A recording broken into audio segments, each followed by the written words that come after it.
ကျွန်တော်ရဲ့ channel လေးကနေပြီးတော့မှ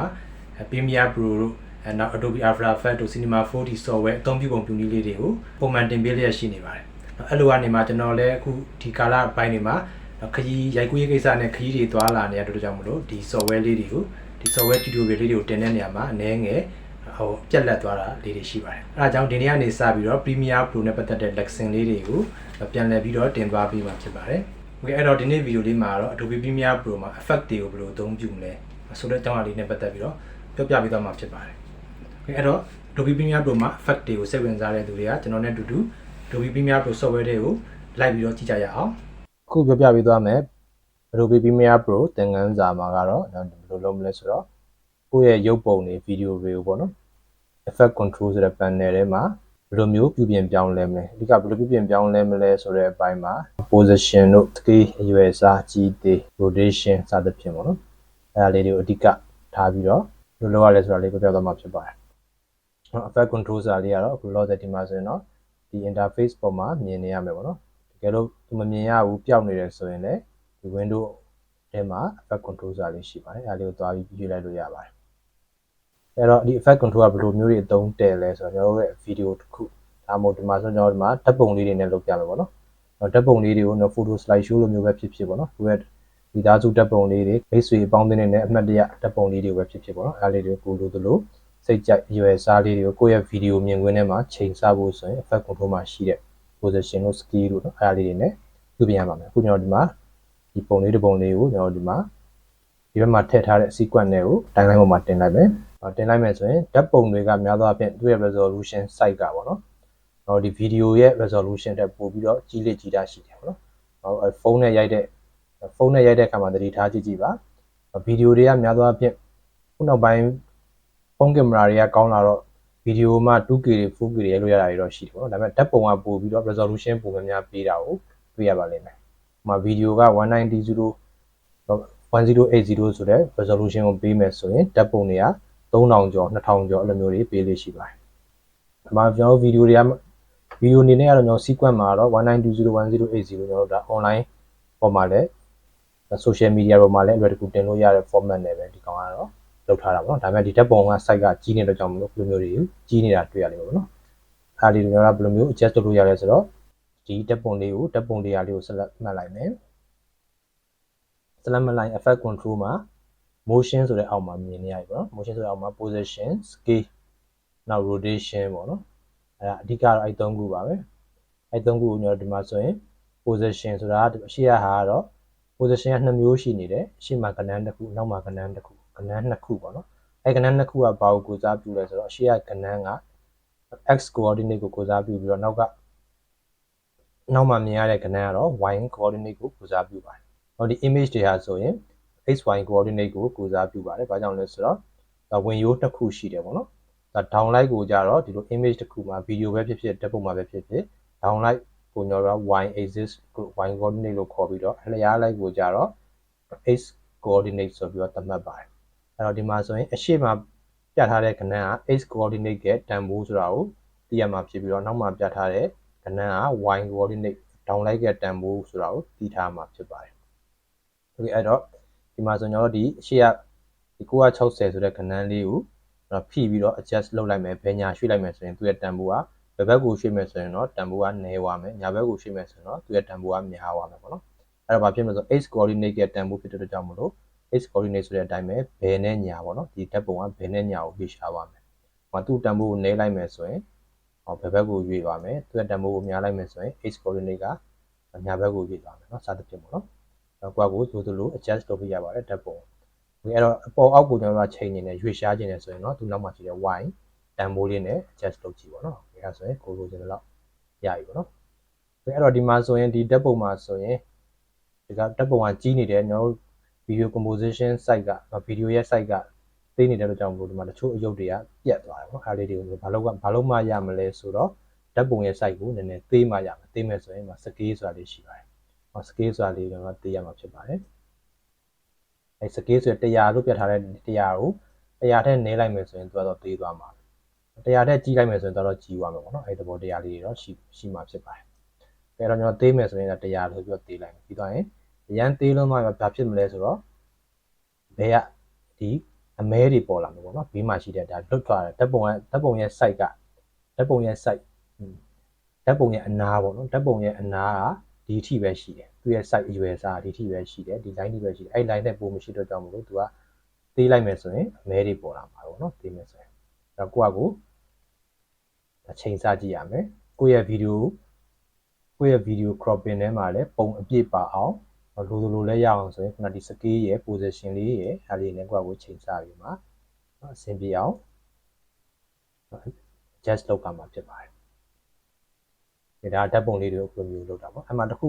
scale မှာကတစ်ခုတတိပြုစရာရှိတာကဒါ uniform scale ဆိုတာလေးရှိပါတယ်ခုက uniform scale ဆိုတာလေးကိုအမှန်ချစ်ထားတဲ့အတွက်ကြောင့်မလို့ scale မှာလည်းသူကခုန position လိုပဲ x coordinate နဲ့ y coordinate နှစ်မျိုးရှိတယ်ပေါ့နော်ဒီမှာကျတော့သူရဲ့ default setting အနေနဲ့ကတော့ uniform scale လုပ်ထားတဲ့အတွက်ကြောင့်မလို့ဒီတိုင်းပဲသူ့ကိုဘယ်လိုပဲလုပ်ဒီ scale ဆိုတာလေးကိုအကြီးအသေးကစားလိုက်ရုံနဲ့တန်ဖိုးနဲ့များကစားလိုက်ရုံနဲ့သူက uniform scale ကို check အမှန်ချစ်ကလေး on ထားတဲ့အတွက်ကြောင့်မလို့သူက x ကော y ရောတူညီစွာနဲ့လိုက်ပြီးတော့အကြီးအသေးပြောင်းလဲတယ်တကယ်လို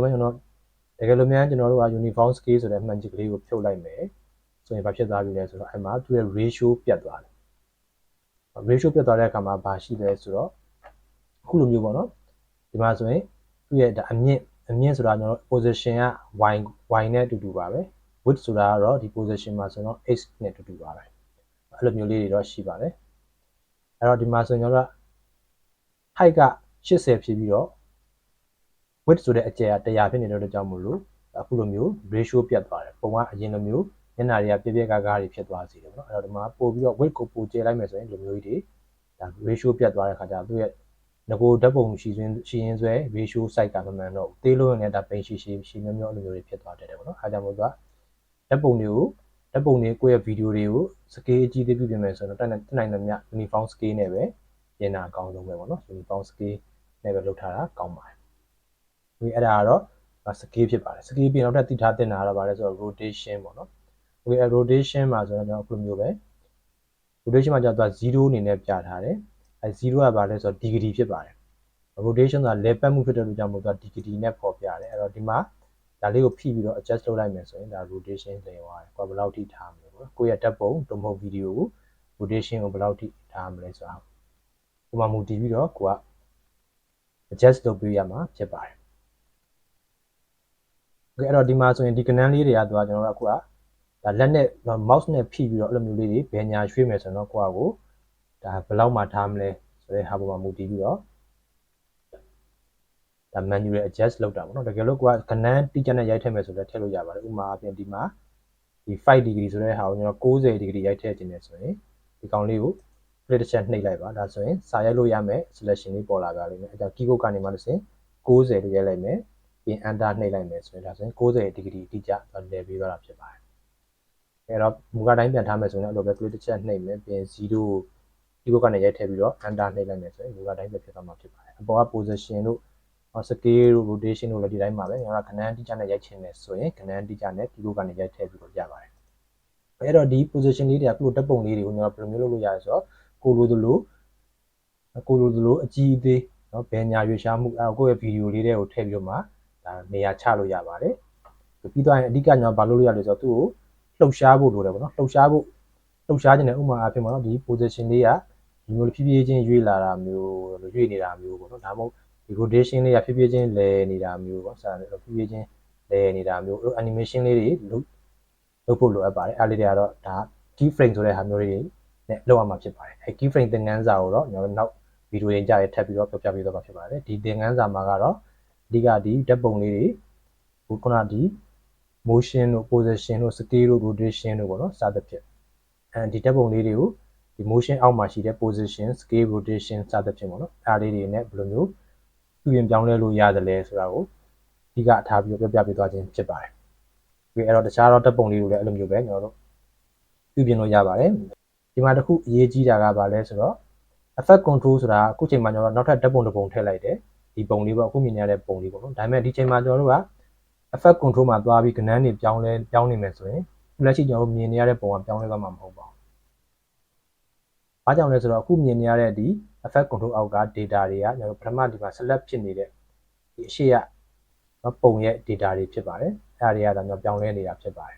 ဘာလို့ဒီ timeline indicator လေးကဒီပေါ်မှာဒီဒုတိယဓာတ်ပုံမှာတင်ထားတော့ညာလဲပဲ select တကယ်တမ်း select မှတ်ထားတာဒီအရှိရဓာတ်ပုံလေးကို select မှတ်ထားတဲ့အတွက်ကြောင့်မလို့ effect control မှာပေါ်တာအရှိရဒီဓာတ်ပုံလေးရဲ့ချက်လက်တွေကိုပဲပေါ်တာမြင်ရတာဖြစ်ပါတယ်အဲဒါကြောင့်မလို့ဒီမှာပြောင်းလဲမယ်ဆိုရင်အရှိရဓာတ်ပုံဟာပဲပြောင်းလဲမှာဖြစ်ပါတယ်အဲဒါကြောင့်မလို့ဒီ view မှာကိုပြောင်းလဲမဲ့เนาะဒီကိုပြောင်းလဲမဲ့ file clip ကိုเนาะကိုပြောင်းလဲမဲ့ video clip ဖြစ်စေဓာတ်ပုံ stay file လေးတွေကိုဖြစ်စေ select အရင်ဆုံးမှတ်ရမှာဖြစ်ပါတယ်ကို select မှတ်လိုက်ပြီဆိုတော့မှဒါ select ခုမြင်နေရတဲ့ effect control မှာရှိတဲ့ data ချက်လက်တွေကဒီ select မှတ်ထားတဲ့ခုမြင်နေရတဲ့ဓာတ်ပုံလေးရဲ့ချက်လက်တွေဖြစ်ပါတယ်ချက်လက်တွေဆိုတာကိုသိထားမှာဖြစ်ပါတယ်အဲ့တော့မှကိုယ့်ကိုလိုသလိုစကေးတွေပါတွေပြပြင်လို့ရပါပြီဒီကဲတို့ပြင်မှာတကယ်လို့ဓာတ်ပုံပဲဖြစ်ဖြစ်ဗီဒီယိုပဲဖြစ်ဖြစ်ပေါ့နော်အရေးကြီးတာကိုယ့်ရဲ့ဗီဒီယိုမြင်ကွင်းเนาะ cropping လို့ခေါ်တဲ့မြင်ကွင်းထဲမှာအပြည့်အဝပေါ်နေအောင်လုပ်တာပိုကောင်းပါတယ်ခုလိုမျိုးဒီမှာဆိုရင်ဟိုဘက်အမဲဒီဘက်အမဲကြီးတွေဖြစ်နေမယ်ဆိုရင်လည်းကြည့်မကောင်းပါဘူးเนาะအဲ့လိုမျိုးလေးတွေဆိုရင်ဘာလို့အဲ့လိုမျိုးအပြည့်ဖြစ်နေအောင်လို့ကိုနေရာချပေးရမှာเนาะဒီလိုမျိုးဒီနားမှာလောက်ထားမလဲပေါ့เนาะစသဖြင့်ကိုစန်တာထားမလားအောက်ဖက်ထားမလားเนาะဒါမှမဟုတ်ဘယ်ရွေ့မလားညာရွေ့မလားဘယ်ရွေ့ညာရွေ့တော့မရဘူးเนาะရွေ့နေတယ်ဆိုရင်စကေးထက်ကြီးမှရအောင်ဘယ်လိုထားမလဲဆိုတော့ဓာတ်ပုံလေးတွေကိုလုပ်လို့ရပါတယ်အဲ့လိုပဲနောက်ထပ်တခြားဓာတ်ပုံလေးတွေလည်းအဲ့လိုပဲစမ်းပြီးတော့ဒီ effect control မှာရှိတဲ့ position scale rotation လေးတွေနဲ့ချိန်ကြည့်ပါ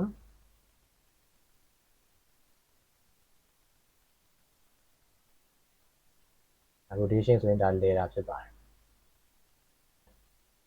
okay အဲ့ဆိုရင်ဒီမှာဆိုရင်ဓာတ်ပုံလေးတွေကိုခုလိုမျိုးလေးတွေအစင်တကျစီထားပြီးသားဖြစ်သွားပါပြီအဲ့လို play လိုက်မယ်ဆိုရင်ကိုပြုပြင်ထားတဲ့အတိုင်းသူရဲ့အရွယ်အစားနေရာ position ပေါ့နော် rotation ရောအကုန်လုံးမြင်ရမှာဖြစ်ပါတယ်အဲ့ဓာတ်ပုံလေးတွေကိုရွေရှားလှုပ်ရှားခြင်းတယ်ဆိုရင်တော့ကျွန်တော် key frame ဆိုတဲ့ဗီဒီယိုလေးကိုထပ်ပြီးတော့လေ့လာဖို့လုပ်ပါမယ်